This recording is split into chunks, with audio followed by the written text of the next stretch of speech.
Good evening, boys and girls. Welcome to another Big M tutorial. Today on GM driving map V191, I think. And today we are doing live axle suspension. I did a tutorial on this before, but it was shite, so we're doing it again. Sound good? Lovely. Well, let's look at live axle suspension. By now, you should all be able to do this, which is the nice, simple ball socket suspension.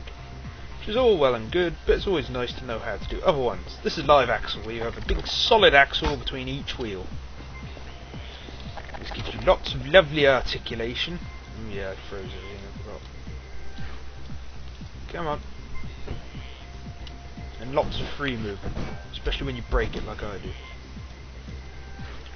Really, it's just another way of doing suspension. So, let's look at the parts today, shall we?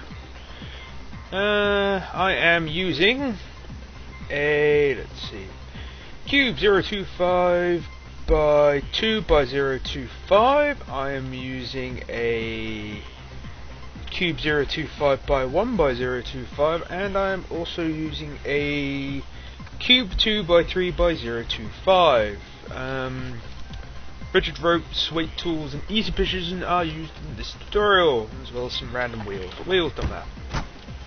Alright, the first important thing is to be facing north to south. On GM driving map, which is a rather lovely off-road map, north to south goes this way.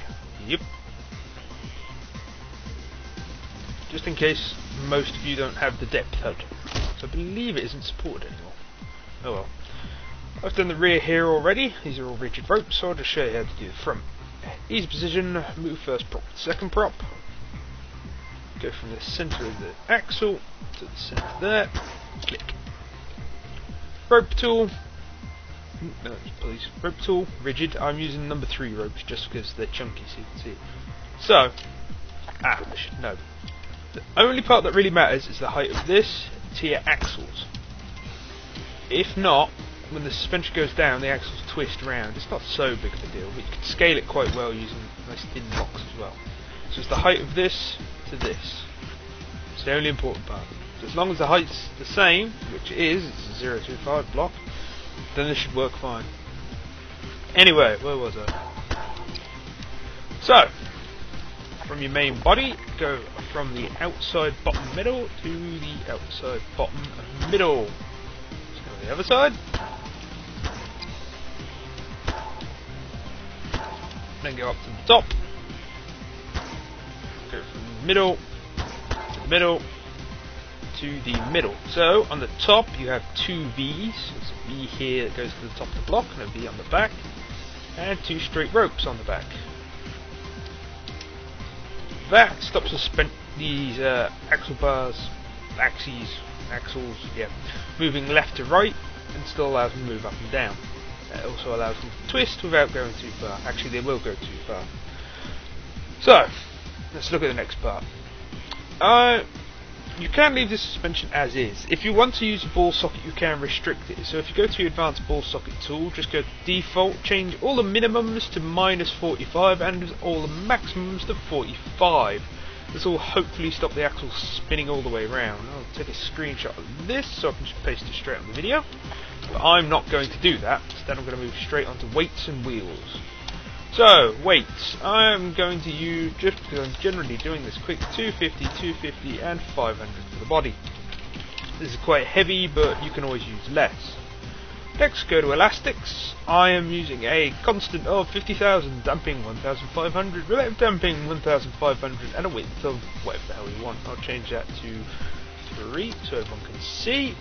Go from the very bottom to the very top, same on each corner.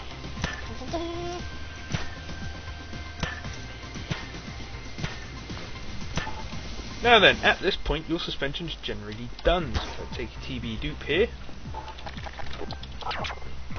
see, I've got suspension, I've got articulation, all is right in the world. Except I have no steering and I have no wheels.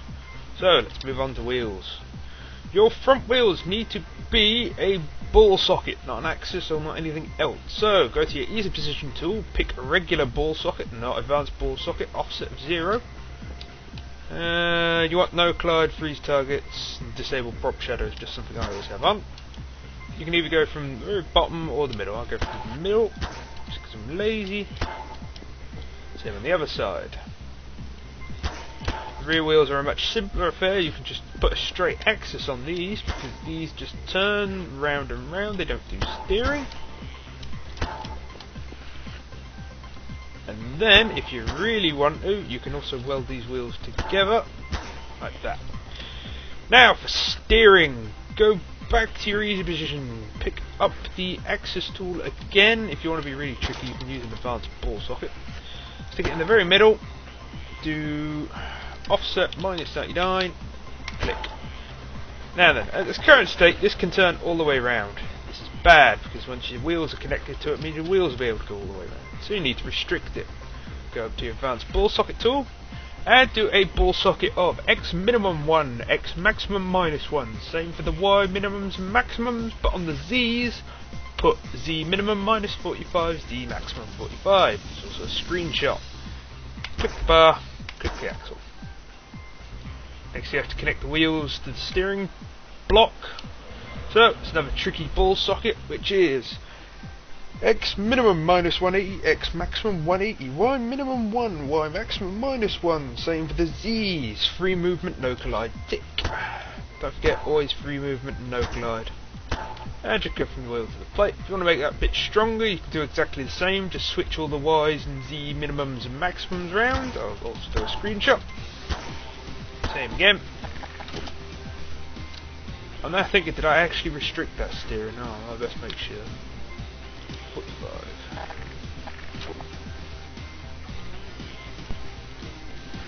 Sorry, just got interrupted there. So, what was I? 45. So, you now have steering and suspension. Oh dear, got cold. So, I will TV do this quick. Don't have to use TV do, but I just do. So, I should fix the weights a bit better. Ah, this is because I didn't change the weight of the steering block. Change that to 250. There you go. Steering, which won't go any further than 45 degrees. All the wheels spin. Use a bit of paint to bring that out quick.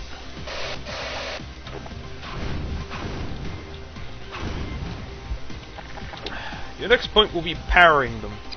Now you can power them any way you want, but most of you have problems of figuring out how to make the power go from whatever your engine is to your wheels. So, where is my wheel tool? I'm just going to be lazy here. We'll do a wheel on this side and a wheel on the other. Oop, check that I spin the same way. This one goes the wrong way. So, pointing north to south still, we will use a 4-wheel drive ball socket, which is X minimum -1, no, X minimum 1, X maximum -1. Y minimum -180, Y maximum 180, and same for the Z's. Then you should go wheel to power, wheel to power. So on the other side. So confident this will work, I will unfreeze it straight away as soon as I change the weight. Bit of lag. What am I saying lag? What the bloody home server? I will need a bit of paint. As you can see, wheels spin, I can turn them, they keep spinning. I will even weld this up quick. Just release the whole thing. Steering's not great because both wheels are trying to go at the same speed around different distances because the inner wheel turns less. And there you have it. Live axle suspension and 4-wheel drive in one tutorial. As always, I'm Big Adam and I do crap tutorials. I've really got to take a crap this morning.